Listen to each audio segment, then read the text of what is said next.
हटा दो इसको।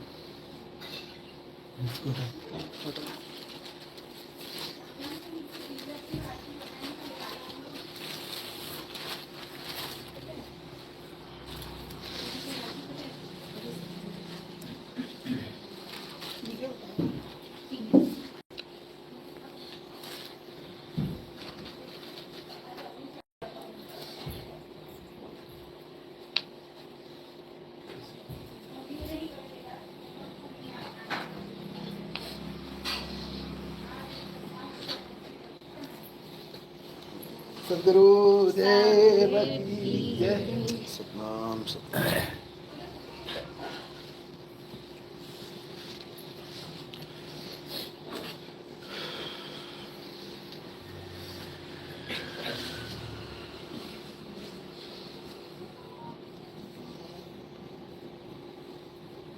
साहिब जय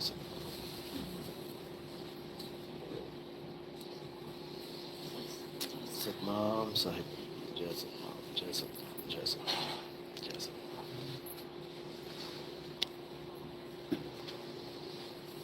साहिब साहिब सतनाम जय सतनाम जय सतनाम।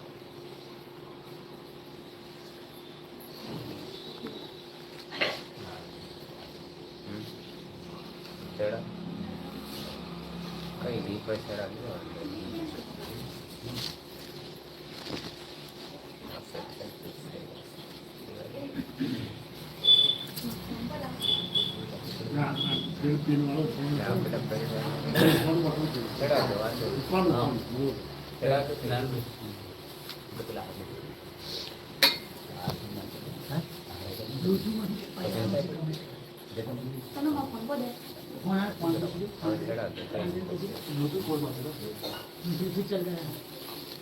आरती में आना। आरती में मैडम मुक्ति तो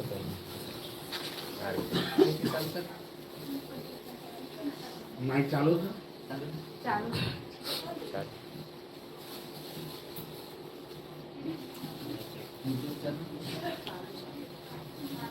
तो डिस्कनेक्ट कर दो लैपटॉप।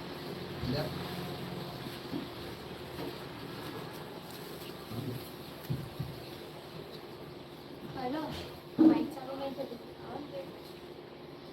माइक चालू नहीं थे तो बटन दबा के बात करना। Disconnected. चलो एंड्रॉइड डाल।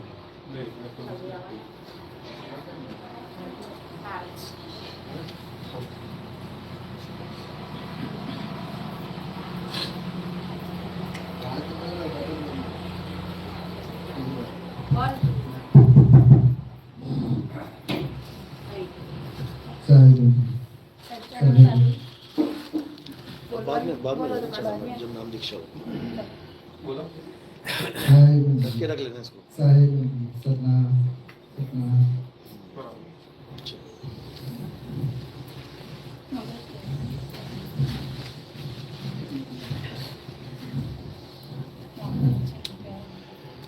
साईं बाबा की सतनाम। तो परमात्मा की अपार कृपा, बंदी छोड़ की अपार दया से आज पंचमहाल गुजरात में इस मूल ज्ञान का प्रचार प्रसार होने जा रहा है। बहुत बड़े भाग होते हैं उन जीवों के जो अपने पूरे जीवन काल में एक बार भी इस मूल ज्ञान को सुन पाते हैं, और उससे भी बड़े भाग होते हैं उन जीवों के जो इस ज्ञान को थोड़ा सा भी समझ पाते हैं, क्योंकि ये ज्ञान केवल उसी के समझ में आता है जिस पर परमपिता परमात्मा की दया हो जाती है, जिस पर मालिक की मोहर लग जाती है। एक आम जीव को यह ज्ञान समझ में नहीं आ सकता। सारी उम्र भी सुनता रहेगा तब भी ये ज्ञान समझ में आने वाला नहीं है। ये ऐसा ज्ञान है। और ऐसा क्यों है, कारण क्या है? ऐसा इसलिए है क्योंकि आज तक जो भी भगवान के नाम पे, धर्म के नाम पे या कोई भी श्रद्धा विश्वास के नाम पे जो कुछ भी आज तक आपको पकड़ाया गया है, ये ज्ञान उससे बिल्कुल उलट है, बिल्कुल उलट।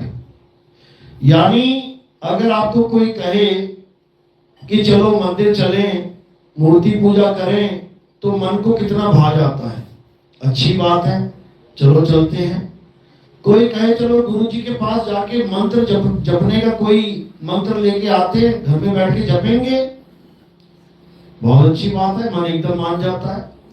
कोई कहे चलो 4 धाम की यात्रा कराते हैं, कोई तीर्थ व्रत कर लेते हैं, एक बार में मन मान जाएगा कि हाँ चलो, बहुत अच्छी बात है। लेकिन जब मूल ज्ञान आपके जीवन में आएगा और उसके बाद जब आपको यह समझाया जाएगा कि जो कुछ आप कर रहे हो, पूजा कर रहे हो, पाठ कर रहे हो, हवन कर रहे हो, यज्ञ कर रहे हो, तीर्थ जा रहे हो, स्नान कर रहे हो, गंगा में, जमुना में, या कहीं कुंभ में जा रहे हो, या व्रत उपवास कर रहे हो, करवा चौथ रख रहे हो, तीज का त्योहार रहे हो, व्रत रख रहे हो, बहुत कुछ है, छठ पूजा कर रहे हो, व्रत रख रहे हो। अगर आपको ये कह दिया जाए कि ये सब छोड़ना है, ये कैसा ज्ञान है? को मिलाने आए हैं कि भगवान को छुड़वाने आए हैं? हर इंसान के दिमाग में यही बात चलेगी। कारण क्या है? कारण यह है कि अभी तक हमें पता ही नहीं है कि इस दुनिया में हम करने क्या आए थे, और ना ही हमें कोई बताने वाला मिला कि इस दुनिया में हमें इंसान का जन्म मिला क्यों है, कारण क्या है। इसलिए जैसा हमें गुरु मिला, हम वही ज्ञान लेते चले गए। तो सबसे पुराने गुरु कौन है हमारे? ये जितने ब्राह्मण हैं, ये सब हमारे सबसे पुराने गुरु हैं। यानी कि इन्होंने ही शुरू में सबको ज्ञान दिया, ब्रह्मा जी का, विष्णु जी का, शंकर जी का, और पुराण पढ़ाए, माता का ज्ञान दिया, अलख निरंजन का ज्ञान दिया, बहुत सारा ज्ञान दिया, जो आज तक हम लेके चल रहे हैं। गांव के गांव, शहर के शहर, एक त्योहार आ जाए ना, यह पूरा भीड़म भीड़ हो जाती है। किसकी वजह से? अभी शिवरात्रि आ जाए तो कहां कहां से शिव भक्त निकल के आएंगे, पूरा जाम लग जाएगा मार्केट में। अभी रामनवमी आ जाए, राम जी के मंदिर भर जाएंगे पूरे पूरे। अभी गणेश चतुर्थी आ जाए तो पूरा शहर सड़कों पे आ जाता है। महाराष्ट्र तो बंदी हो जाता है, इतनी भीड़ हो जाती है वहां पे। तो ये सब किसकी देन है? ये ब्राह्मणों की देन है। यानी पूजा पाठ, हवन, यज्ञ, जप, तप, व्रत, जो कुछ भी तुम कर रहे हो, ये ज्ञान हमें किसने दिया है? ये ब्राह्मणों ने दिया है। और जो मूल ज्ञान है वो कौन देता है? वो संत देते हैं।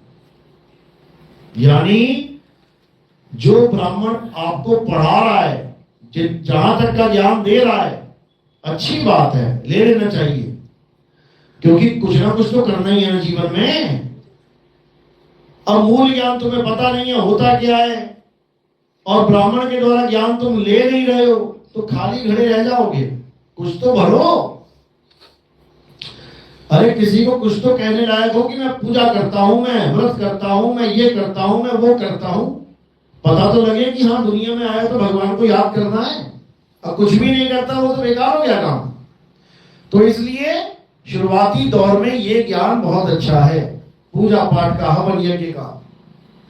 लेकिन जब हम अंत देखते हैं कि हमारे ज्ञान का, सारी भक्ति का अंत कहां होना चाहिए, तब ये ज्ञान किसी काम का नहीं रह जाता। इस ज्ञान की कोई वैल्यू नहीं रह जाती। जैसे एबीसीडी पढ़ने वाला बच्चा शुरुआत तो एबीसीडी से करता है, A for apple, B for bat, C for cat, पूरी किताब को अच्छे से पढ़ता है, अच्छे से रटता है। किताब फट ना जाए ध्यान भी रखता है, गीली ना हो जाए ध्यान भी रखता है। और जब वो करते करते करते डॉक्टर बन जाता है तो उस किताब की कोई वैल्यू नहीं रह जाती। फिर ए फॉर एप्पल वाली किताब पता नहीं कहां पड़ी होगी, कौन से स्टोर रूम में पड़ी होगी, कोई ना जाने कहाँ है वो। यानी आगे का ज्ञान मिलता है और पीछे वाला ज्ञान, पीछे वाले ग्रंथ, पीछे वाली किताबें पीछे छूट जाती हैं। इसका मतलब ये नहीं कि तुम्हारा डिमोशन हो रहा है, इसका मतलब ये नहीं कि तुम्हारी दुर्गति हो रही है, इसका मतलब ये है कि तुम्हारा प्रमोशन हो रहा है, तरक्की हो रही है तुम्हारी। आगे का ज्ञान पकड़ रहे हो और पीछे वाला छोड़ रहे हो, समझो। तो आज उसी आगे वाले ज्ञान को समझेंगे कि वो आगे वाला ज्ञान क्या है। पूजा पाठ सारी उम्र बीत गई करते करते, मरते दम तक पूजा ही करते रहोगे क्या? एक समय ऐसा आएगा पूजा भी नहीं कर पाओगे, हाथ पैर जवाब दे देंगे, बिस्तर पे पड़े रह जाओगे, मंदिर तक भी नहीं जा पाओगे, घंटी भी नहीं बजा पाओगे। तब क्या करोगे? फिर बिना पूजा पाठ के पड़े रहोगे बिस्तर पे। फिर तो कहते हैं अंत समय में भगवान के साथ जुड़ना चाहिए, अंत समय में तुम दूर हो गए भगवान से। पहले मंदिर जाते भी थे, अब तो चारपाई में पड़े हो, जा भी नहीं पा रहे हो, फिर कैसे पूजा करोगे? तो उसके लिए बना है मूल ज्ञान। यानी अब हमें वो ज्ञान समझना है जिस ज्ञान को प्राप्त करने के बाद हमें किसी और चीज की ख्वाहिश ही नहीं रह जाती, क्योंकि मूल ज्ञान आत्मज्ञान को कहते हैं। आत्मज्ञान यानी एक ऐसा ज्ञान जो अजर अमर अविनाशी है, और जो तुम पहले पकड़ के बैठे थे वो अजर अमर अविनाशी नहीं था। मंदिर की मूर्ति अजर अमर अविनाशी है क्या? हथौड़ा मारोगे टूट जाएगी कि नहीं? टूट जाएगी, हथौड़े मार मार के बनाई गई वो मूर्ति। एक शिल्पकार ने मूर्ति कैसे बनाई? छेनी हथौड़ा लेके, छेनी से हथौड़े को वार कर करके छेनी पर मूर्ति को एक इंसान का रूप दिया, पत्थर को भगवान का रूप दिया। तो छेनी अगर गलत जगह लग गई वो हिस्सा टूट जाएगा। यानी ये खंडित है, अखंड नहीं है। किसी पेड़ की पूजा कर रहे हो, आज पेड़ की पूजा कर रहे हो, कल को किसी ने पेड़ ही काट दिया, ढूंढ रहे हो कहां चला गया, यही तो था। आज तुलसी की पूजा कर रहे हो, कल को तुलसी सूख के गिर गई, गमला खाली रह गया। यानी ये सारी चीजें जितनी भी हैं ये अविनाशी नहीं है, ये नाशवान है। तुम गलती से नाशवान वस्तुओं की पूजा कर रहे हो और ये समझ के कि मैं परमात्मा की पूजा कर रहा हूं, भगवान की। समझ हर इंसान यही रहा है कि मेरी भक्ति तो बिल्कुल सही जा रही है, मेरा पूजा पाठ तो बिल्कुल ओके चल रहा है, मैं तो भगवान की पूजा कर, भगवान का भाव ही नहीं जानते आप लोग। पूजा तो बहुत दूर की बात है भगवान की करना। तो इसी को आत्मज्ञान को मूल ज्ञान कहते हैं। आत्मज्ञान में क्या होता है? आत्मज्ञान में केवल और केवल आत्मा की भक्ति होती है, आत्मा की। और पवित्र ज्ञान में आत्मा को छोड़ के हर चीज की भक्ति होती है, हर चीज की। लोग आसमान को पूज रहे हैं, लोग अग्नि की पूजा कर रहे हैं, लोग पानी को पूज रहे हैं, लोग धरती की पूजा कर रहे हैं, लोग वायु को पूज रहे हैं। पांचों तत्वों की पूजा हो रही है, लेकिन पांचों में से एक भी आत्मा नहीं है। क्या आकाश आत्मा है? क्या पानी आत्मा है? क्या वायु आत्मा है? क्या धरती आत्मा है? क्या अग्नि आत्मा है? बिल्कुल नहीं है। ये तो पंच भौतिक जड़ तत्व हैं, आत्मा इनमें से कुछ नहीं है। आत्मा तो इन पांचों तत्वों को चला रही है। ये तुम्हारा शरीर कितने तत्वों का बना है? 5 तत्वों का। इसमें आकाश भी है, इसमें वायु भी है, अग्नि भी है, धरती भी है, पानी भी है। अब ये पांचों तत्व जो जड़ हैं, चेतन बने बैठे हैं। ये पांचों तत्व जो मुर्दा हैं, पानी को पूछो तुम क्या हाल चाल है भाई साहब, कितनी डिग्री आज ठंडक है आप में, बताएगा क्या? आग को पूछो और बहन जी क्या हाल है, कितना टेम्परेचर है तुम्हारा, बताओ जरा, बता रही है क्या? हवा को पूछो और मामा कैसे हो, कहां जा रहे हो, कितनी स्पीड में जा रहे हो, बताएगा क्या? जड़ है, जड़ नहीं बता सकते। तुम्हारी बात का जवाब नहीं दे सकते। लेकिन जब ये 5 जड़ तत्व एक इंसान रूप में बैठ जाते हैं, फिर बात करके देखना क्या हाल है भाई साहब। अरे बहुत बढ़िया जी। कौन कर रहा है ये बातें? ये 5 तत्वों से बातें कर रहा है क्या? ये शरीर से बातें कर रहा है क्या? ये बातें कर कौन रहा है? ये बोल कौन रहा है?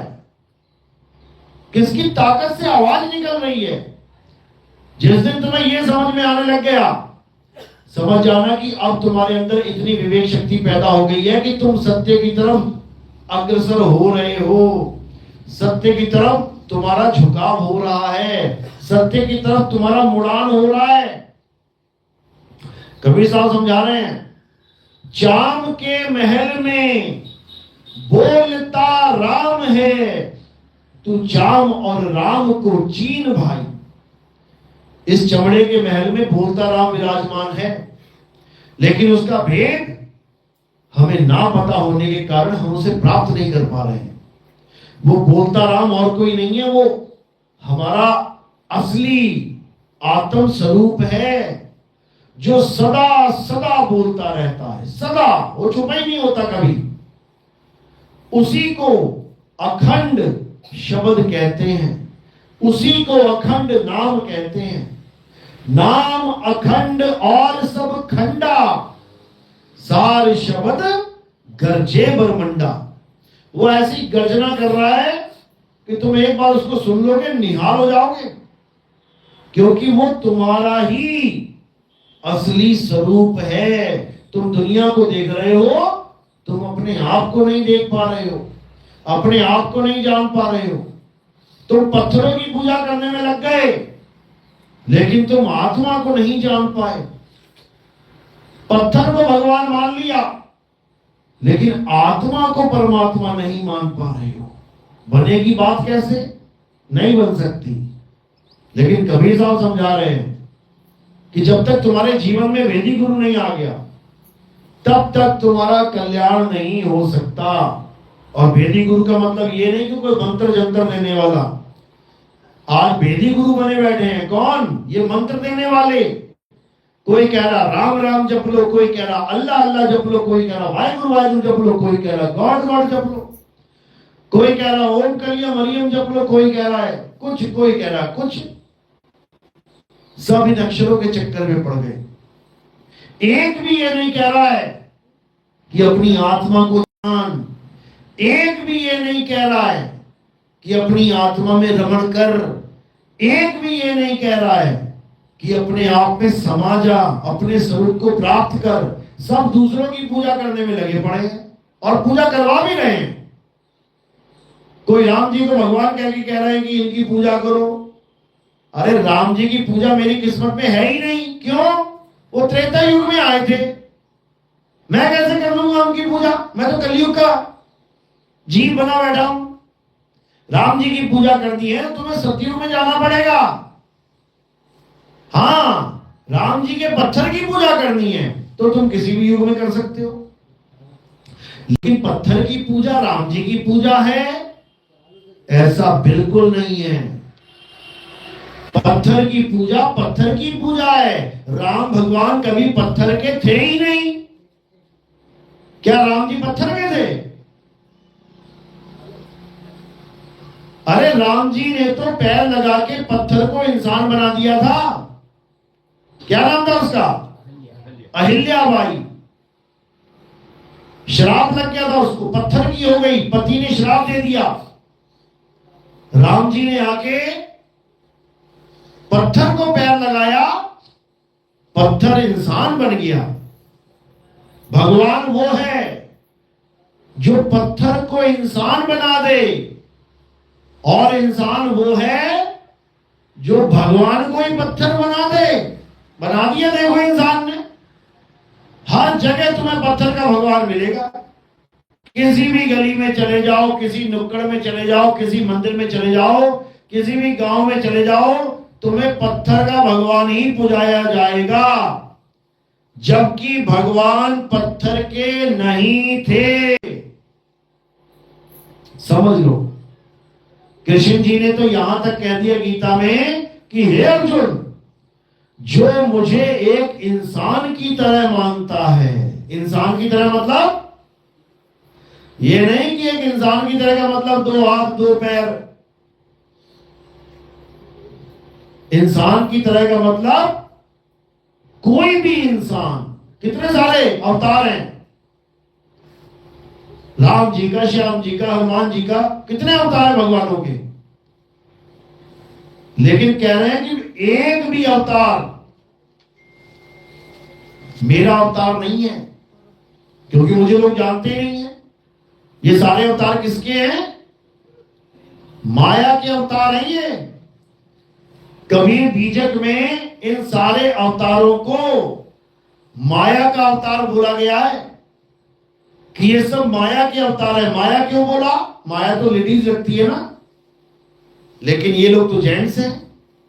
माया के अवतार तो लेडीज अवतार होने चाहिए थे। कोई काली माता, कोई दुर्गा माता, कोई संतोषी माता, बगलामुखी माता, कोई माता, कितनी सारी माता बनी है।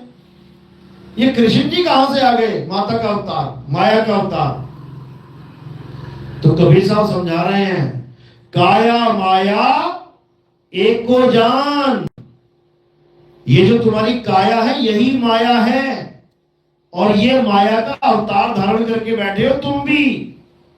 तुम माया नहीं हो, तुम काया नहीं हो।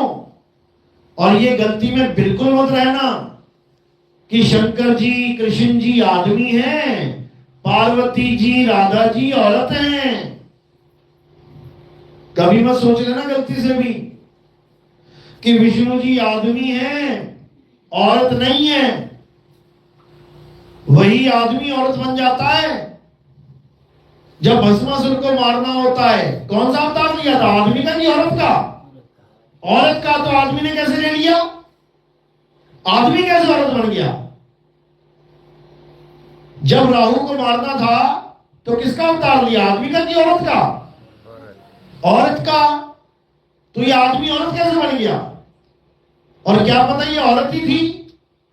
हमें दिखा रहे हैं कि मैं विष्णु बनी बैठी हूं, क्या पता वो सच में औरत ही हो। इसीलिए कई लोग क्या करते हैं, ब्रह्मा विष्णु महेश की पूजा ही नहीं करते हैं। किसकी करते हैं? जग जननी जगदम्बा। एक शक्ति पुत्र महाराज है एमपी में, वो कहते हैं कि जग जननी जगदम्बा की पूजा ही सबकी पूजा है।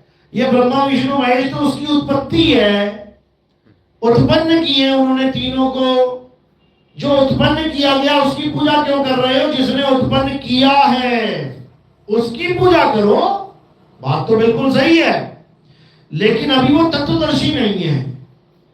वो तत्वदर्शी नहीं है, इसलिए आदमी और औरत को अलग अलग मान के बैठे हैं। जबकि शिवजी और शक्ति ने आधा आधा रूप दिखा दिया सबको। दिखाया कि नहीं? आधा आदमी आधी औरत, दोनों को मिल गया ना। अब बताओ ये आदमी है कि औरत है? ये तत्व ज्ञान है। वो ना आदमी है ना औरत है। जब जिसकी जरूरत पड़ती है वो वैसा रूप धारण कर लेती है। समझो इस बात को।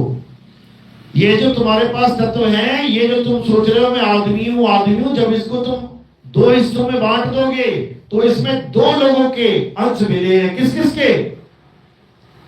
एक पिता का अंश मिला है और एक माता का अंश मिला है। क्या केवल पिता से पैदा हो जाओगे या केवल माता से पैदा हो जाएगा शरीर? ये दोनों के अंश मिले हैं भाई इसमें। जब दोनों के अंश मिले हैं तुम कैसे कह सकते हो कि मैं लड़का या मैं लड़की? केवल शारीरिक बनावट की वजह से अंश दोनों के हैं। पानी और आटा। पानी आदमी है या औरत? आटा आदमी है या औरत? दोनों आदमी और औरत नहीं है, लेकिन जब आटा गूंद के लड़का बना दिया उसी आटे से तो वो आदमी कह रहा है मैं आदमी हूं। और उसी आटे से जब औरत बना दी गई तो वो कह रही है मैं औरत हूं। अब आटा और पानी आदमी औरत दिखाई दे रहे हैं नहीं। केवल शारीरिक बनावट की वजह से हम आदमी और औरत बने बैठे हैं, जबकि हम क्या हैं? जैसे तुम वैसे हम। ये 5 तत्व मेरे पास भी हैं, 5 तत्व एक लड़की के पास भी है, उसके पास भी हवा वायु अग्नि पानी है, धरती है, मेरे पास भी हवा पानी अग्नि धरती है, 5 तत्व दोनों के पास है, बस डिजाइन थोड़ा सा अलग हो गया। डिजाइन के चलते ये जीव आत्मा जो इन 5 तत्वों को चला रही है अपने आप को आदमी और औरत मान बैठी है, मात्र डिजाइन के चलते। ये डिजाइन बदल जाए तो तुम्हारे भाव बदल जाएंगे। तुम लड़का बैठे हो डिजाइन के चलते, अभी शरीर छूटे, अगला जन्म लड़की का मिल गया, एक बार कि मैं लड़का हूं, तुम अपने आप को लड़की मानने लग जाओगे। लड़की का शरीर छूट गया, कुत्ते का मिल गया, एक बार भी नहीं सोचोगे कि मैं कभी लड़का और लड़की था। तुम कहोगे मैं तो कुत्ता ही हूं। बिल्ली का शरीर मिल गया, तुम कहोगे मैं तो बिल्ली हूं। हाथी का शरीर मिल गया, मैं तो हाथी हूं। यानी जैसा तुम्हें उस आटे का शरीर मिल गया, जैसा डिजाइन मिल गया, तुम वैसा ही समझने लग जाओगे। तुम एक बार भी ये नहीं कहोगे कि मैं आटा हूं, मैं पानी हूं। नहीं, आटे और पानी को मिक्स करके जो भी डिजाइन बन गया, तुम्हें वही अपना स्वरूप दिखने लग जाएगा। बस समझ जाओ कि यही अज्ञान है, यही अज्ञान है। जब तक तुम अपने आप को आदमी या औरत मान के बैठे हो, तब तक तुम अपने सत्य स्वरूप को जान ही नहीं सकते। जब तुमने मान ही लिया कि मैं एक शरीर हूं, तब तक तुम आत्मा को पहचान ही नहीं सकते। आत्मा को पहचानने के लिए क्या करना पड़ेगा? तुम्हें आत्मज्ञानी गुरु की शरण में जाना पड़ेगा।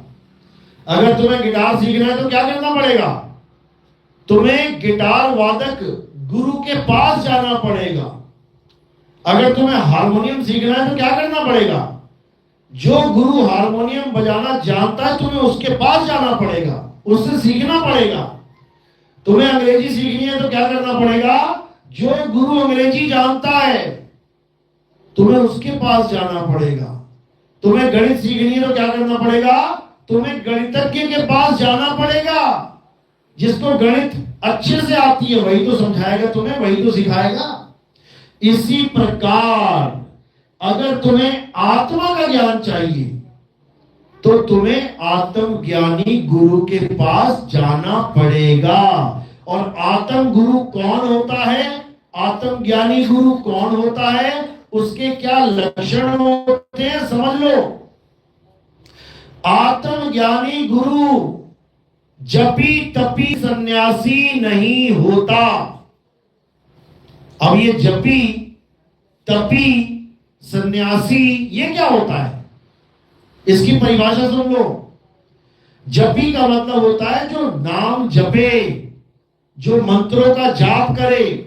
ओम नमः शिवाय, ओम नमः शिवाय, ओम नमः शिवाय, पूरा पूरा साल, पूरे 10 साल, पूरी उम्र लगे हुए हैं लोग जपने के लिए। कोई कह रहा राम राम राम राम राम, सारी उम्र बिता दी राम राम करते करते। कोई कह रहा राधे राधे राधे राधे, पूरा जीवन बिता दिया राधे राधे करते करते। ये जपी हैं। जो नाम जपता है वो जपी है।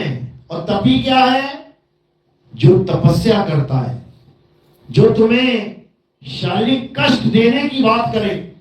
बेटा भूखा रहना सीख ले, 4-4 5-5 दिन अन्न ग्रहण नहीं करना है, पेड़ पे उल्टा लटक जा, 10-10 दिन उल्टे लटका रहे, जमीन में गर्दन तक गड़ जा, मिट्टी में रह जा, चारों तरफ आग लगा ले, बीच में समाधि लगा ले।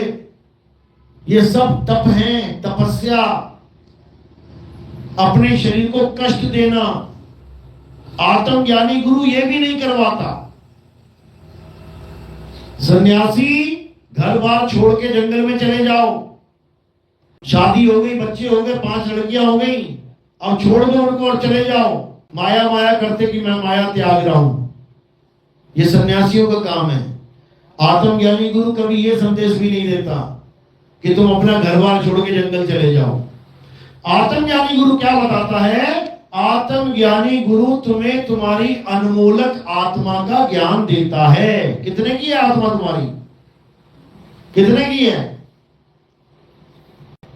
अनमोलक है, बिक नहीं सकती। तुम्हारा हाथ बिक सकता है, तुम्हारा पैर बिक सकता है, तुम्हारी आंखें बिक सकती हैं, तुम्हारी किडनी, तुम्हारे फेफड़े बिक सकते हैं, पूरा शरीर बिक सकता है, लेकिन आत्मा, ये आत्मा नहीं बिक सकती भाई, अनमोलक है। और ये आत्मा है कहां? ये तुम्हारे पास है। बिना आत्मा के ये शरीर 1 इंच नहीं चल सकता। अगर इस सत्संग में आए हो आत्मा की वजह से, सत्संग के बाद घर तक जाओगे आत्मा की वजह से, अभी भोजन भंडारा किया है आत्मा की वजह से, अभी जितना भी काम करोगे सब आत्मा की वजह से, यानी जिसकी वजह से सारे काम कर रहे हो उसी को नहीं जानते, बाकी सबको जान लिया। राम जी के पत्थर की मूर्ति, श्याम जी की पत्थर की मूर्ति, हनुमान जी की पत्थर की मूर्ति, दुर्गा जी की, शंकर जी की, विष्णु जी की, इसकी उसकी सब जान लिया, सबके नाम जान लिए। ओम नमः शिवाय, राम राम, राधे राधे, ओम हम मंत्र भगवान, सारे जान लिए, सारे मंत्र पढ़ लिए, सारी किताबें रट ली, सारी पूजा पाठ कर ली, सारी नदियों में छलांगे मार लिए, पर्वतों के परिक्रमा कर लिया, सब कुछ कर लिया, बस एक चीज नहीं कर पाए, और वो क्या है? आत्म ज्ञान, आत्मा का ज्ञान, जिसके लिए कृष्ण जी समझा रहे हैं, हे अर्जुन, जो अपने मनुष्य जीवन काल में अपनी आत्मा को नहीं जान पाते वो बार बार 84 में धक्के खाते हैं जाके। वो कुत्ता, बिल्ली, हाथी, घोड़ा, शेर, चीता, बाघ, बकरा, बस यही बनते रहेंगे। इंसान जन्म नहीं मिलता हमको दोबारा जल्दी। और जो इंसान जन्म में रह के, गुरु की शरण में रह के भक्ति करता है, भले उसको आत्मा का ज्ञान ना प्राप्त हो पाए इस जन्म में, फिर भी उसको मनुष्य जन्म मिलता है। कारण क्या है? क्योंकि उसने परमात्मा की खोज में जीवन यापन किया है, अपना जीवन लगाया है। अगर तुम 5वीं तक पढ़े हो और 5वीं के बाद पास नहीं हो पा रहे और तुम्हारा ट्रांसफर हो गया पिताजी का, तो जिस स्कूल में जाओगे 5वीं के बाद ही पढ़ाई शुरू करोगे, 6ठी में एडमिशन होगा, समझ लो। यानी कि अगर तुम्हारी मृत्यु भी हो जाती है शरीर की और तुम्हें परमात्मा इस जन्म में अभी नहीं मिल पाया है, लेकिन तुम उसको खोज रहे हो, तो तुम्हारी शुरुआत यहीं से होगी जहां तुम छोड़ोगे, और ऐसे घर में होगी जहां पर मालिक का ज्ञान पहले से प्राप्त होगा, या किसी पड़ोस में होगी जहां पर बिल्कुल पास में ही ज्ञान होगा। धीरे धीरे बड़ा होगा, आसपास सत्संग में जाएगा, एकदम चेत जाएगा क्या करते आया था यहाँ पे। और अगर सत्संग नहीं मिला पूरे जीवन में तो पूरा जीवन बर्बाद हो जाएगा। खाना सीख लेगा, पीना सीख लेगा, नहाना सीख लेगा, कमाना सीख लेगा, सब कुछ सीख लेगा, लेकिन जन्म मरण से मुक्ति कैसे होए ये नहीं सीख सकता। ये कौन सिखाएगा? केवल आत्मज्ञानी गुरु। तो गीता में क्या बताते हैं? अध्याय 3 17वां श्लोक, हे अर्जुन, जो लोग अपनी आत्मा में रमण करते हैं, जो अपनी आत्मा में तृप्त हैं, जो अपनी आत्मा में संतुष्ट हैं, उनके लिए कोई धार्मिक कर्म कर्तव्य लागू ही नहीं होता। यानी हर प्रकार के कर्म कांड, हर प्रकार की पूजा विधि, हर प्रकार का मंदिर, मस्जिद, गुरुद्वारा, चर्च, जो कुछ तुम करते आ रहे हो उसकी जरूरत ही नहीं रह जाएगी। ये आत्मज्ञान ऐसा ज्ञान है, लेकिन ये सबको नहीं मिलता है। ये केवल उसको प्राप्त होता है जो इसके काबिल हो, जो इस बात को समझ पाए कि पत्थर बड़ा की आत्मा, मंत्र बड़ा की आत्मा, ये नदियां बड़ी की आत्मा, ये पहाड़ बड़े की आत्मा, ये शरीर बड़े की आत्मा। आत्मा के अलावा जितने भी मैंने नाम लिए सब नाशवान हैं। पत्थर टूट जाएंगे, नदियां सूख जाएंगी, तीर्थ फूट जाएंगे। अभी भूकंप आए, सारे तीर्थ गायब, समझो। सारे पेड़ कट जाएंगे, सूख जाएंगे, जल जाएंगे। ये सब नाशवान है, पूरा संसार नष्ट हो जाएगा। पूरे संसार में एक भी ऐसी चीज नहीं है जिसको तुम कह सकोगी ये अविनाशी है। हे अर्जुन, अविनाशी केवल एक तत्व है, और उस तत्व का नाम है आत्म तत्व, उस आत्मा रूपी तत्व को जानना ही हमारे जीवन का परम लक्ष्य है। जैसे ही हम उस आत्म तत्व को जान लेंगे तो क्या हो जाएगा? हम भी वही हो जाएंगे। जो तू सो हम में और उस मालिक में कोई फर्क ही नहीं रह जाएगा।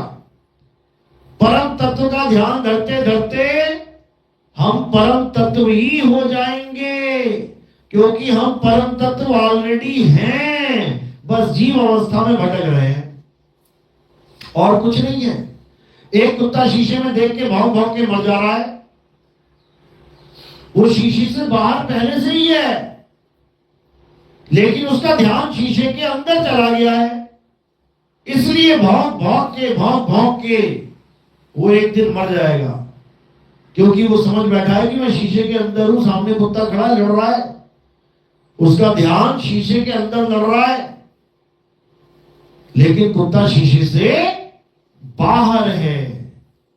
इसी प्रकार तुम्हें लग रहा है कि तुम इस मायाजाल में आ गए हो, क्योंकि तुम सब कुछ देख रहे हो, जो कुछ तुम्हें दिखाई दे रहा है तुम उसी को सत्य मान रहे हो, जबकि सत्य क्या है? तुम्हारा सत्य स्वरूप ही सत्य है। और तुम देख किसको रहे हो? इस जड़ माया जगत को। तुम दृष्टा बने बैठे हो, किसको देख रहे हो? दृश्य को देख रहे हो। और जब तक तुम दृश्य को देखते रहोगे तब तक तुम अपने ऊपर कभी ध्यान नहीं रख सकते, यानी तुम कभी अपने आत्म स्वरूप को नहीं प्राप्त कर सकते। कुत्ता जब तक देखता रहेगा शीशे के अंदर, वो कभी अपने स्वरूप को प्राप्त नहीं कर सकता। तो क्या करना पड़ेगा? उसी सूरत को जो शीशे में जा रही है उसको उल्टा देना है, बस इतना सा काम करना है, उल्टा देना है। कबीर साहब समझा रहे हैं, उलट समानी आप में, आप में यानी राम जी में, कृष्ण जी में, हनुमान जी में, अल्लाह में, वाहिगुरु में, गॉड में, उलट समान आप में इसकी पूजा कर लूं, उसकी पूजा कर लूं, उस गुरु के पीछे भाग लूं, वो गुरु मेरा कल्याण कर देगा, उसके पास चली जाऊं, ये सब खत्म हो जाएगा।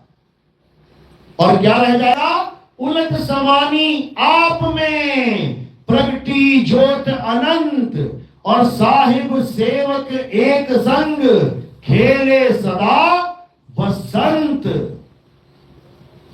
जो पतझड़ हो चुका है, जो बिछोड़ा हो चुका है, हम सत्य स्वरूप से बिछुड़ चुके हैं, ये तभी खत्म हो सकता है जब हम वापस यू टर्न लेके अपने स्वरूप तक पहुंच जाएं। और कुछ नहीं जानना है, अपने सत्य स्वरूप को जानना है, क्योंकि वही परमात्मा का नाम है और वही तुम्हारा नाम है। तो कह रहे सत्य स्वरूपी नाम साहिब का, सो निज नाम हमारा। हमारा नाम और परमात्मा का नाम एक ही है। लेकिन आप कहोगे मेरा नाम तो शीलावती है, मेरा नाम तो मनोज कुमार है, मेरा नाम तो प्रदीप कुमार है, परमात्मा का नाम भी यही है क्या? अरे ये तुम्हारा नाम नहीं है, ये तुम्हें पकड़ा दिया गया है नाम। हिंदुस्तान में पैदा हो गए तो हिंदी के नाम दे दिए, मुसलमान क्या पैदा हो जाते तो अरबी के नाम मिल जाते, अंग्रेज क्या पैदा हो जाते अंग्रेजी के नाम मिल जाते, जॉन, सैम, एडविन, फेल्विन, पता नहीं क्या क्या नाम दे देते अंग्रेजी के। फिर ये राम, श्याम, घनश्याम ना चलता। ये इसलिए चल रहा है क्योंकि हिंदुस्तान में टपक गए हो तुम, कहीं और टपक जाते तो वहां अटक जाते उन नामों में। हिंदी का नाम तुम्हें कभी जीवन में भी ना पता लगता कि मेरा नाम सुधीर भी कभी हो सकता था, मेरा नाम रमा भी कभी हो सकता था, मेरा नाम शीला भी कभी हो सकता था, मेरा नाम जितेंद्र कुमार भी कभी हो सकता था। आज जो तुम मान के बैठे हो मैं तो जितेंद्र कुमार हूं, मैं तो धर्मेंद्र कुमार हूं। नहीं हो तुम, हिंदुस्तान में पैदा हो गए इसलिए ऐसे नाम दे दिए। अगर चाइना में पैदा हो जाते छुंग मुंग पुंग होता तुम्हारा नाम। तुम कहते what is your name, my name is छुंग मुंग पुंग। बताओ, हैं ऐसे बैठे हुए हैं। घुसो घुसो जरा चाइना में, पूछो क्या नाम है। मेरा नाम है आउ माउ चाऊ। ले लो आउ माउ चाऊ। फिर ऐसे नाम बोल रहे होते तुम। यानी ना तो तुम्हारा नाम सुधीर है, ना तुम्हारा नाम आउ माउ चाऊ है, ना तुम्हारा नाम एल्विन है। तुम्हारा कोई नाम ही नहीं है। ये सारे नाम इंसानों ने दिए तुम्हें तुम्हारे देश की भाषा के कारण। असल में तुम्हारा क्या नाम है? असल में तुम्हारा कोई नाम ही नहीं है। तुम अनाम हो, तुम बेनाम हो, तुम अकह हो, तुम अबोल हो, लेकिन तुम इसको जानते नहीं हो। इसलिए तुम खुद के भी नाम बना के बैठे हुए हो और अपने देवी देवता के भी नाम बना के बैठ गए। समझो, ये सारे नाम किसकी वजह से बना के बैठे हो? अक्षरों की वजह से। इन अक्षरों की वजह से तुमने सारे नाम बना डाले। इन्हीं अक्षरों पे प्रहार करते हुए कबीर साहब समझा रहे हैं, 52 अक्षर जोड़े आन, सकिया न अक्षर एक पहचान। जब बच्चा पैदा होता है, संसार में आता है, तो वहां पर उसका कोई नाम नहीं होता कि वो आके बोलता है मैं जी धर्मेंद्र हूं, मैं जी जितेंद्र हूं। वो नहीं बोलता। बल्कि तुम्हारे घर में खिचड़ी पक रही होती, क्या नाम रखे, क्या नाम रखे, क्या नाम रखे। जो तुम रख दोगे वही नाम हो जाएगा उसका। ये तुमने दिया है। और क्यों खिचड़ी पक रही है, क्यों नाम दे रहे हो? क्योंकि तुम्हारे पास 52 अक्षर हैं। एक गाय, एक बिल्ली, एक कुत्ता ना आपस में डिसाइड करते कभी बच्चे होने वाले हैं क्या नाम रखें इसका। कुत्ता कभी अपने 8 बच्चों के नाम रखेगा क्या? या भैंस ने कभी अपने बच्चे का नाम रखा है? पूरा जीवन जी के चला जाता है कुत्ता। गाय, भैंस, बकरे पूरा जीवन जी के चले जाते हैं, नाम की जरूरत ही नहीं पड़ती उनको। ये नाम की जरूरत किसे पड़ रही है? केवल इंसान को, केवल इंसान को। क्योंकि ये सोचता है कि अगर नाम ही नहीं है तो हस्ती नहीं है। इसलिए कोई भी आदमी मिलता है, सबसे पहले उससे क्या पूछा जाता है? तेरा नाम क्या है? ये जो दिख रहा है इससे मतलब नहीं है उसे। नाम के पीछे तेरा नाम क्या है, तेरा नाम क्या है, नाम बता, नाम बता। अरे पूरी हस्ती तेरे सामने खड़ी है, वो नहीं समझ में आ रही है और एक नाम के पीछे पड़ा हुआ है। जब 2 कुत्ते मिल जाते हैं, एक गली का दूसरे गली में आता है, वो नाम पूछता है क्या नाम है तेरा? हस्ती खड़ी है सामने, भौंक रहा है, काट रहा है, दौड़ा रहा है, भगा रहा है, नाम नहीं पूछ रहा कि क्या नाम है तेरा। क्योंकि ये बीमारी केवल आदमियों को लगी है, इंसानों को। ये नाम की बीमारी इंसानों को लगी है और इस बीमारी को ठीक करने के लिए आया हूं मैं। इस बीमारी का पूरा इलाज करके जाएंगे। इस बीमारी का नाम क्या है? 52 अक्षरी रोग, जिसमें फंस गए हैं सब लोग। अब इस 52 का खेल खत्म करना है। कबीर साहब क्या कह रहे हैं?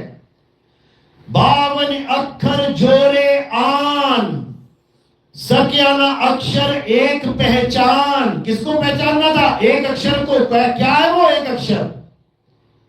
क्या वो का है या खा है या गा है या आ ई उ कौन सा वो अक्षर है?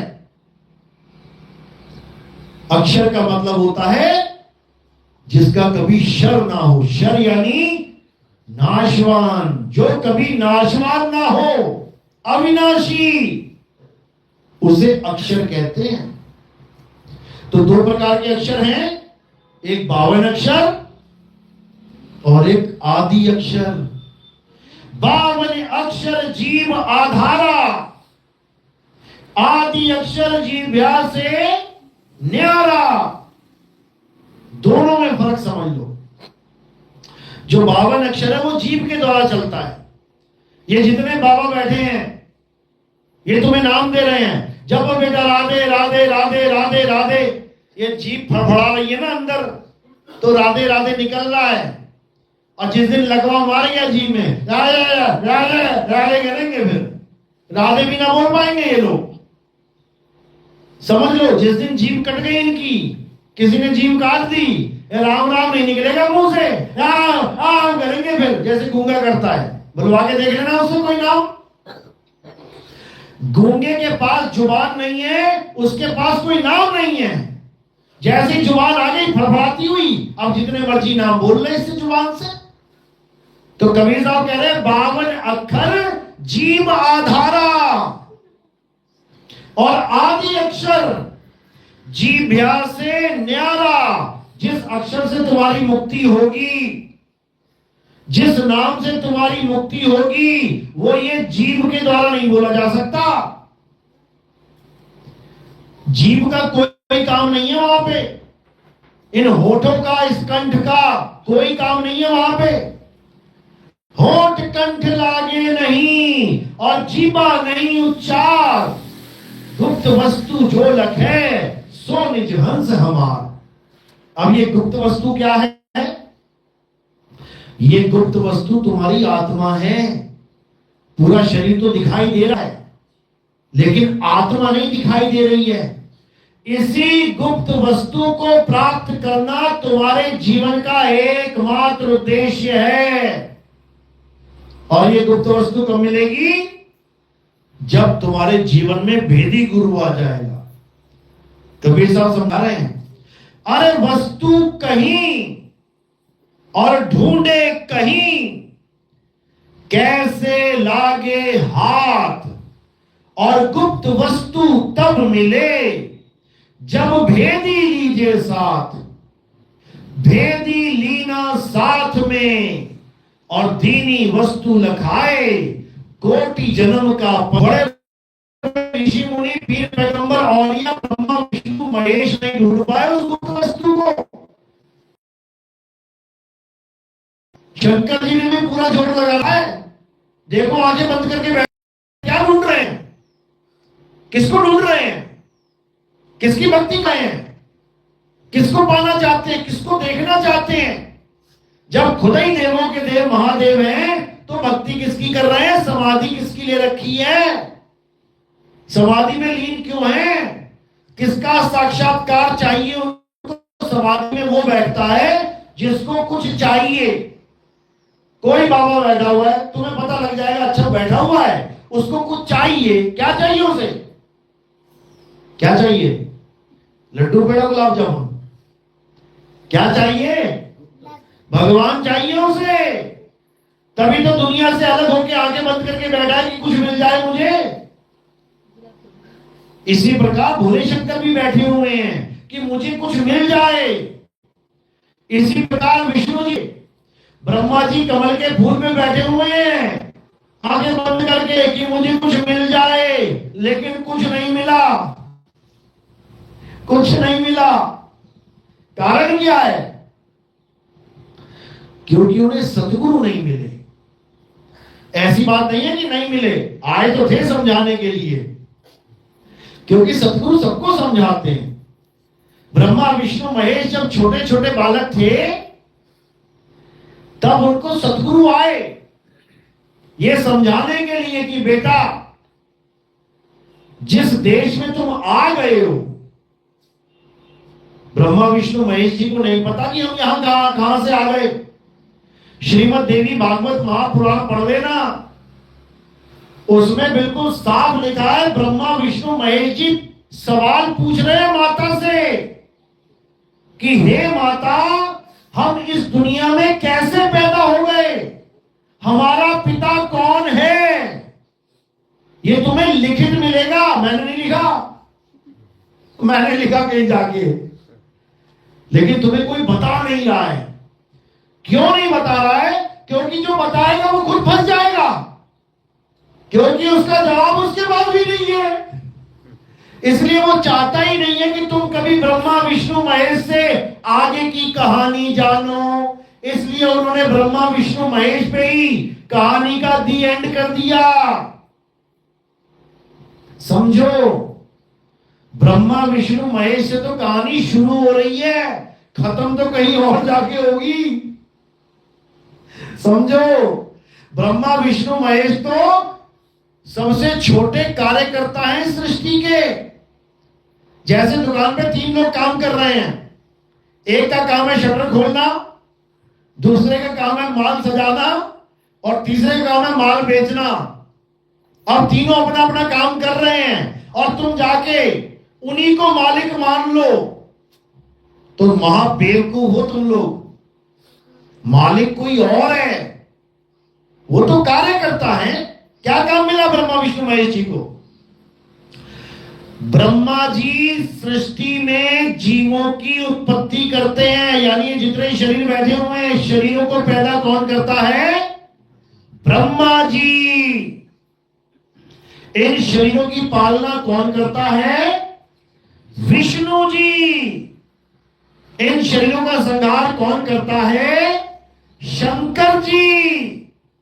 यह देवी महापुराण में लिखा हुआ है और ये पूछा जा रहा है। शंकर जी कह रहे हैं कि तुमने ब्रह्मा जी को इतना बढ़िया काम दे दिया पैदा करने का, तुमने विष्णु जी को इतना बढ़िया काम दे दिया पालन करने का, अरे माता मुझे तमोगुणी क्यों बना दिया?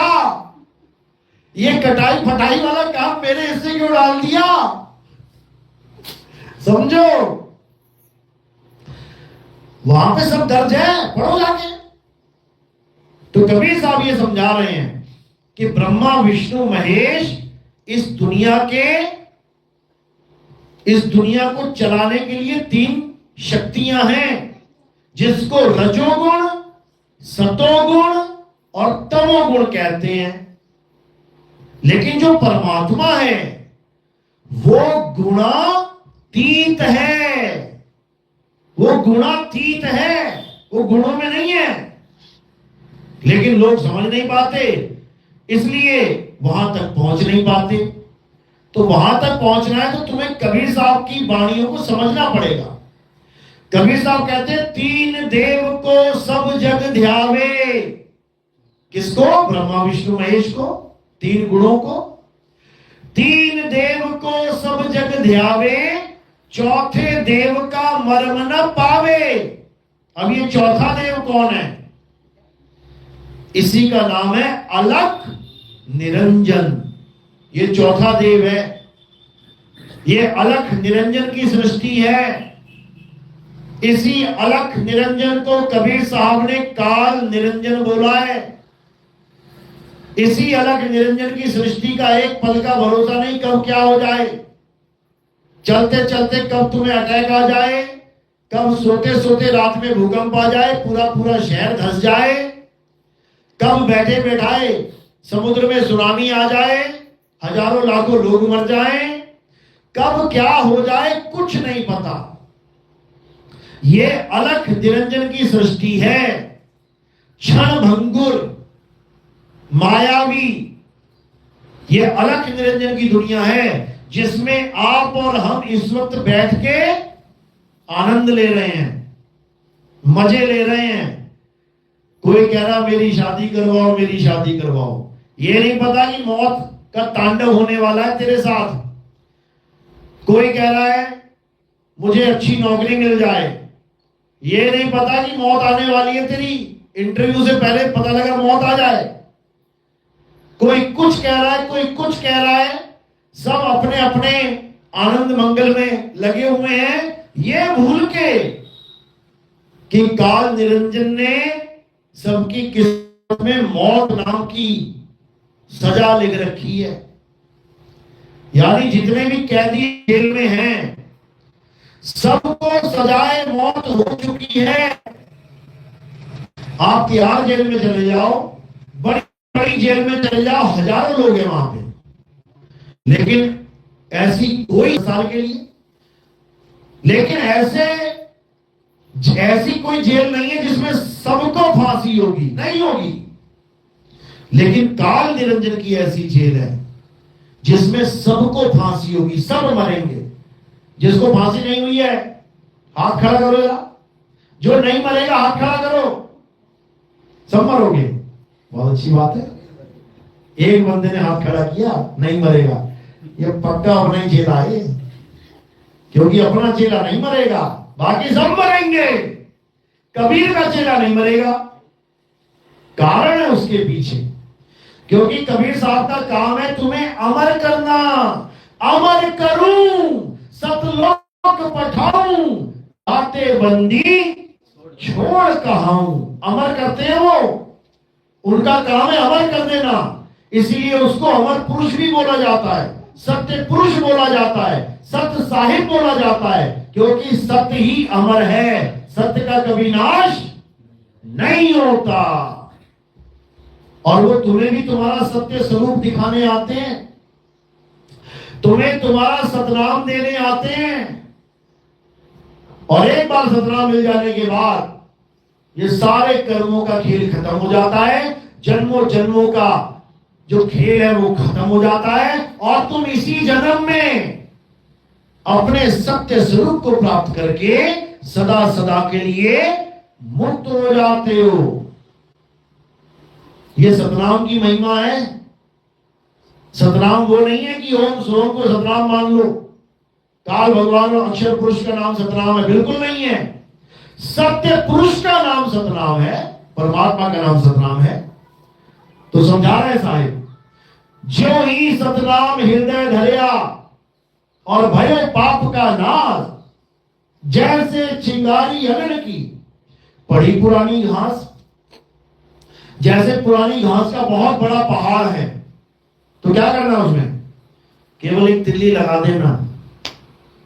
एक तिल्ली लगा दोगे पूरा पहाड़ जल के राख हो जाएगा, हवा चलेगी उड़ भी जाएगा साथ में, पता भी नहीं लगेगा यहां कभी वो पहाड़ था कि नहीं।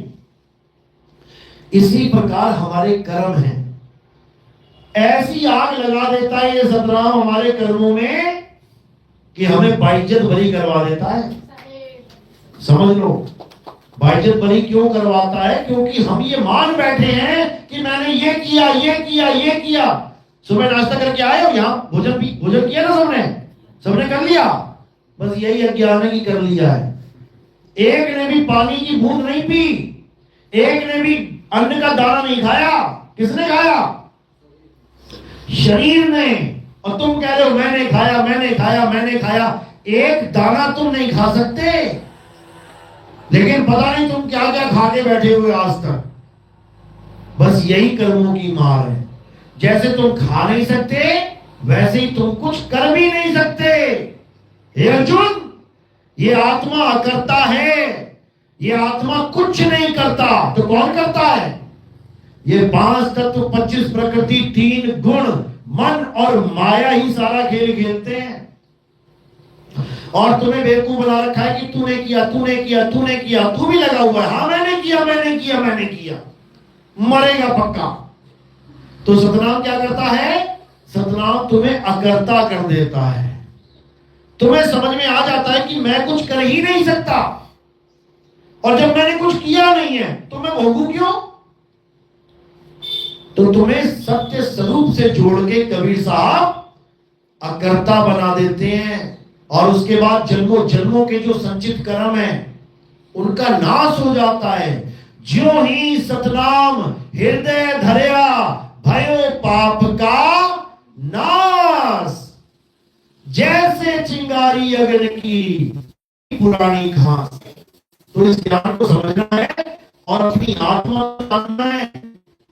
अपनी आत्मा को समझो। कौन समझेगा?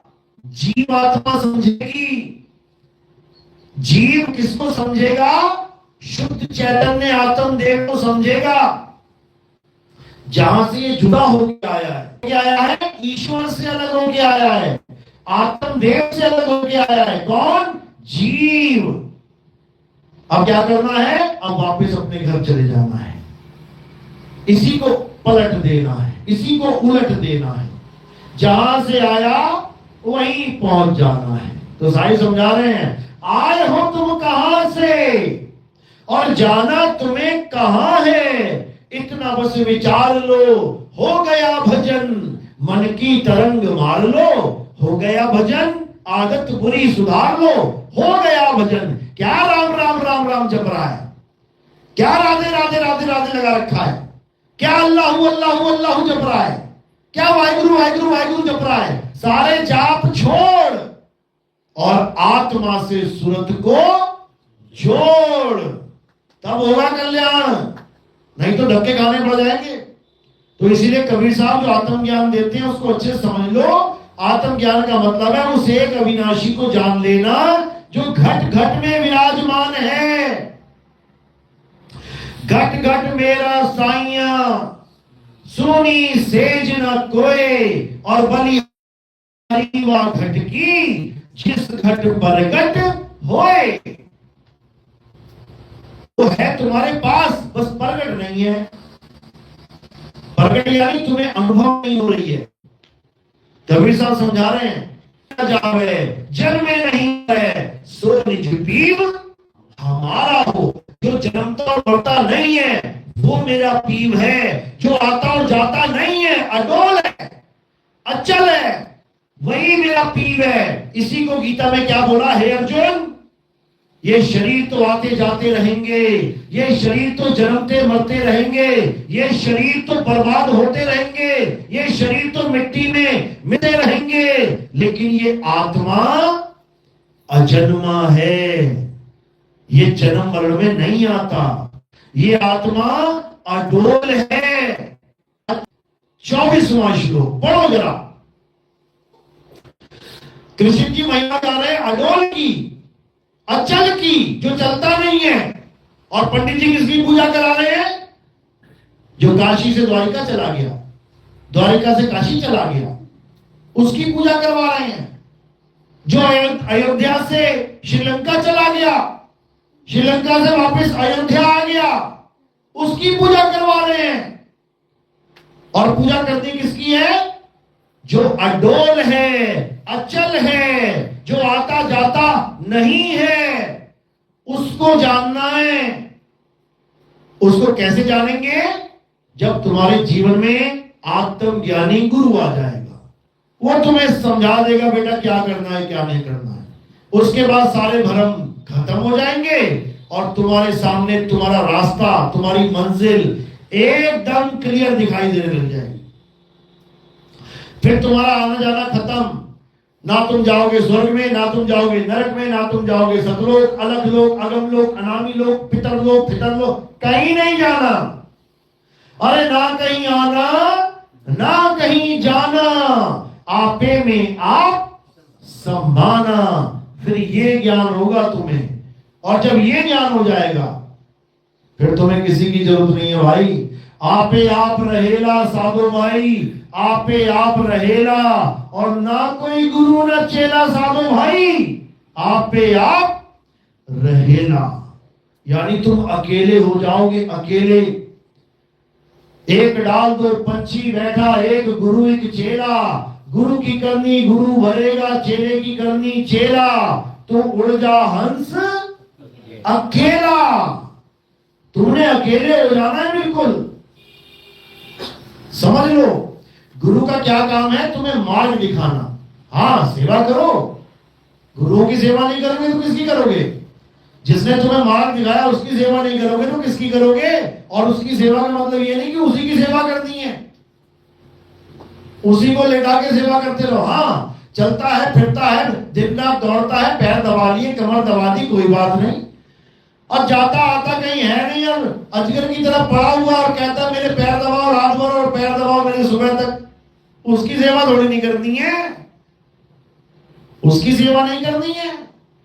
तो सारे समझा रहे सेवा को दो ही भले, एक संत एक राम, राम है दाता मुक्ति का और संत जपावे नाम।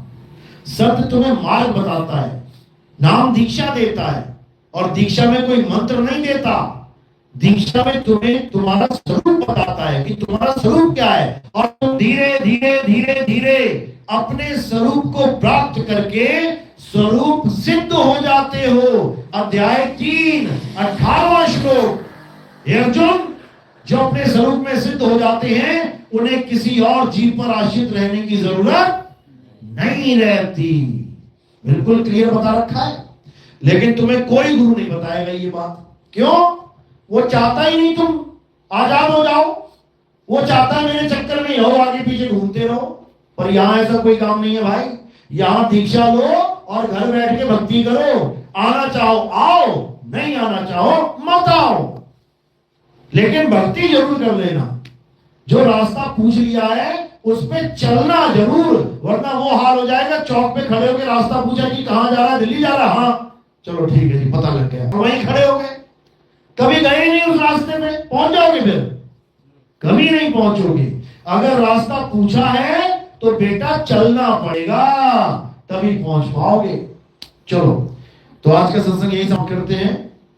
बोले परमपिता परमात्मा की, सदगुरु नी छोड़ कबीर साहेब की, सदगुरु मदनपति साहेब की, दीवान जवाहरपति साहेब की, सदगुरु बलापति साहेब की, कलीनापुर धाम की, सभी संतों की, आए हुए भक्तों की, सत्संग कराने वालों की, इनके माता पिता गोपाल की, सकल हंस को बंदगी, साहेब बंदगी सतनाम। बोले नितिन साहेब की। तो अब आरती का समय। आरती कैसे करते हैं समझ लो। हमारे यहाँ आरती किसी भी जड़ तत्व की नहीं होती है, नाशवान तत्वों की नहीं होती है, जैसे पत्थर, मूर्त, फोटो, कैलेंडर, फ्लैक्स बोर्ड, नहीं। हमारे यहाँ किसी भी जड़ वस्तु की आरती नहीं होती। हमारे यहाँ किसकी आरती होती है? हमारे यहाँ आत्मदेव की आरती होती है, आत्मा की आरती होती है। अब आत्मा कहां से पकड़ के लेके आए आरती के लिए? मेरे पास आत्मा है, थैंक यू। बस इसी आत्मा की आरती होगी। संत हमारी आत्मा, हम संतन के जीव, और संतन हम में रम रहे, जीव माखन में घीव। तो हमारे यहाँ संतों को आत्म देव समझ के आरती होती है। संतों को काया माया मान के आरती नहीं करनी है कि कोई मुझे शरीर मानने लग जाए कि ये दाढ़ी मुझे में कौन बैठा है, गुरुजी बैठे हैं, ये गुरुजी की गाड़ी है, गुरुजी कुछ और है। गाड़ी को गुरुजी मत मान लेना, ये गाड़ी थोड़े दिनों में छोड़ दी जाएगी, समझे? तो ये शरीर मान के गुरु की आरती नहीं होती है, गुरु आत्मदेव होता है। बोले परमपिता परमात्मा की सदाई जय हो। तो कैसे करना है? फूल सिर के ऊपर रखने हैं और एक बार थाली घुमा लेना, आरती कर लेना। कोई प्रचार प्रसार में योगदान करना चाहेगा तो केवल सेवा पैरों में रखनी है। सेवा का क्या किया जाता है वो भी आपको बता देते हैं। सुबह सुबह आप देखोगे, टीवी चैनल खोलोगे तो साधना टीवी और ईश्वर टीवी में हमारे प्रोग्राम आते हैं। हम लोगों को ये ज्ञान समझाने के लिए उन चैनल वालों को मोटी पेमेंट करते हैं। वो पेमेंट कहां से होती है? वो आप लोग के द्वारा जो दान सेवा चंदा मिलता है, हम उसको आगे ट्रांसफर कर देते हैं, ताकि उन लोगों तक भी ये ज्ञान पहुंचे जो लोग पूरे जीवन में मुझसे ना मिल पाए। मैं कहां कहां जाऊंगा? अभी एक कमरे में बैठे हैं, इसी गांव के लोग नहीं मिल पाएंगे मुझे। इसी गांव के आसपास जो लोग बैठे हैं, मैं आगे भी चला गया तब भी नहीं मिल पाए। सोचो कैसी किस्मत है। अगर हमारा प्रोग्राम टीवी में चलता है तो वो लोग जो पूरी उम्र मुझे नहीं मिल सकते हैं, उन तक भी मेरा संदेश पहुंच जाएगा। पहुंचेगा कि नहीं? हजारों फोन आते हैं मुझे, हजारों के हिसाब में। टीवी चैनल देख के हमारा नंबर मिल जाता है उनको। वो पूछते हैं क्या बात कर दी आपने? मैं क्या बात कर दी भाई? अरे सारे बाबा सुबह से लेके शाम तक कहते हैं नाम जपो, नाम जपो, नाम जपो, और आप थोड़ी देर के लिए आते हो, कहते हो नाम छोड़ो, नाम छोड़ो, नाम छोड़ो। खलबली मचा दी आपने। तो उसके बाद उनको YouTube चैनल से जोड़ दिया जाता है, क्योंकि हमारे प्रोग्राम लंबे लंबे नहीं आते, एक एक 2-2 घंटे के। उसकी पेमेंट 8-8, 10-10 लाख रुपया है महीने की। एक प्रोग्राम देने की महीना भर 8 से 10 लाख रुपया हर महीने चाहिए। लेकिन हमने एक बहुत ही बढ़िया उपाय निकाला। छोटे छोटे पार्ट में जैसे ऐड आती है ना, जैसे कपड़ों की ऐड आती है, साबुन तेल पानी की ऐड आती है, ऐसी हमारी ऐड चलती है और दिन में कई कई बार चलती है। प्रोग्राम चलाएंगे तो सुबह या शाम को होगा, जो देख पाया, नहीं तो नहीं दिखेगा। ऐड अभी नहीं तो दोपहर में देख लेगा, दोपहर नहीं तो शाम को देख, अरे शाम नहीं तो रात तक तो देख ही लेगा। यानी पूरे दिन हमारी ऐड चलती है और लोगों तक ये ज्ञान पहुंच जाता है। इससे उन जीवों का कल्याण होता है और इसका सारा श्रेय आप लोगों को जाता है। मेरी जेब से पैसा नहीं जाता वहां पे, ये आप लोग का दान है, ये आप लोग का पुण्य है। परमात्मा आपको खुशियां देगा, परमात्मा आपको आशीर्वाद देगा, इसमें हमारा कोई क्रेडिट नहीं है। क्योंकि आजकल बाबा लोग क्या कर रहे हैं, जनता का पैसा लेके नाम अपना चमका रहे हैं। हमने इतना कर दिया, हमने उतना। अब कहां से लेके आए तुम लोग? आसमान से टपक रहा है क्या पैसा? जनता का पैसा लेके जनता पे लुटा के और नाम अपना चमकाया जा रहा है कि गुरुजी ने ये सब कर डाला। दवन्नी नहीं है गुरुजी के पास अपनी, करोड़ों रुपए कहां से लेके आएगा? तो हमारे पास ऐसा कुछ सिस्टम नहीं है, ये आप ही लोग का पैसा है, आप ही के भाइयों के लिए यूज कर रहा है, यूज किया जा रहा है, इसमें मेरा कोई रोल नहीं है भैया। चलो साई बंगी सतनाम, अब आरती करिए। बोलिए परमपिता परमात्मा की सतनाम साई।